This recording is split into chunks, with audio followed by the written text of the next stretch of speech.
முக்கியமான காரியம் என்னன்னா ஆசீர்வாதம், இரண்டாவது பாதுகாப்பு. நீங்களும் நானும் ஜெபிக்க வேண்டிய இந்த காரியத்துல ஆண்டவரிடத்துல கேட்க வேண்டும். ஆசீர்வாதத்துக்குள்ள எல்லா விதமும் அடங்கி இருக்கிறது. வீடு வேணும், காரு வேணும், அது வேணும், இது வேணும், எல்லாம் எதற்குள்ள அடங்கி இருக்கிறது? ஆசீர்வாதத்துக்குள்ள அடங்கி.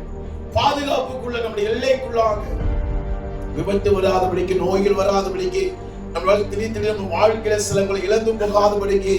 அப்போ நீங்கள் நானும் நமக்கு மிக முக்கியமான தேவை என்ன? ஆசீர்வாதமும் பாதுகாப்பு.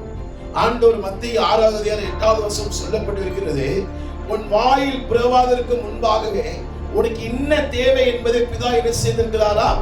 அறிந்து வைத்திருக்கிறார்.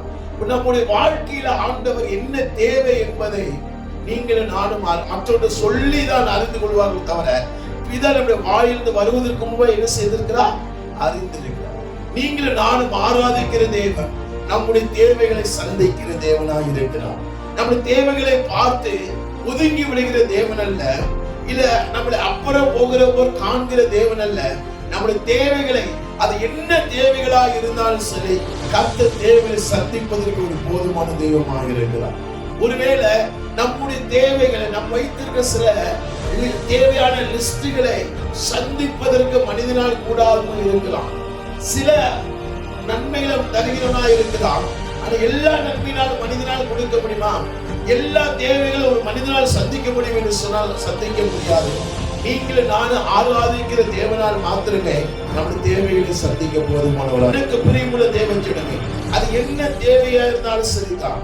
கர்த்தர் அன்றன்றைக்கான ஆகாரத்தை, அன்றன்றைக்கான தேவைகளை, அன்றன்றைக்கான காரியங்களை, அன்றன்றைக்கான ஆசீர்வாதங்களை தம்முடைய பிள்ளைகளை கொடுக்கும்படி அவருடைய கண்கள் வானத்திலிருந்து கண்ணோக்கமாக இருக்கிறது.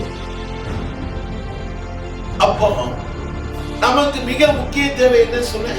ஆசீர்வாதமும். இந்த ஆசீர்வாதம் எங்க இருந்து பாஸ்டர் வரும்? இந்த ஆசீர்வாதத்துல என்ன செய்யணும்னு சொன்னீங்கன்னா, அந்த 25வது வசனத்தை வாசிங்கள். கர்த்தருடைய முகம் உன்மேல் பிரகாசிக்கடவுது அப்படின்னு வாசிங்க. 25 உன்மேல் என்ன இருக்கு? கடவுள் கிருபையா இருக்கு. லூக்கா 1வது அதிகாரத்துல வாசிக்கும் போது மரியாதை பார்த்து ஆண்டவர் சொல்றாரு, கிருபை பெற்றவளே, நீ ஸ்திரீக்குள்ளாக என்ன செஞ்ச? நீ வாழ்க. ஸ்திரீக்குள்ளாக எப்படிப்பட்டவளா? ஆசீர்வதி. அப்போ அந்த மரியாள் ஸ்திரீகளுக்குள்ளாக ஆசீர்வதிக்கப்பட்டதுக்கு என்ன காரணம்னா, அவள் மீது தேவ கிருபை இருந்தது. அது சொல்லுங்க. அப்ப நம்முடைய வாழ்க்கையில ஆசீர்வதிக்கப்படுவதற்கு கிருபை மிக அவசியமானதாக இருக்கிறது.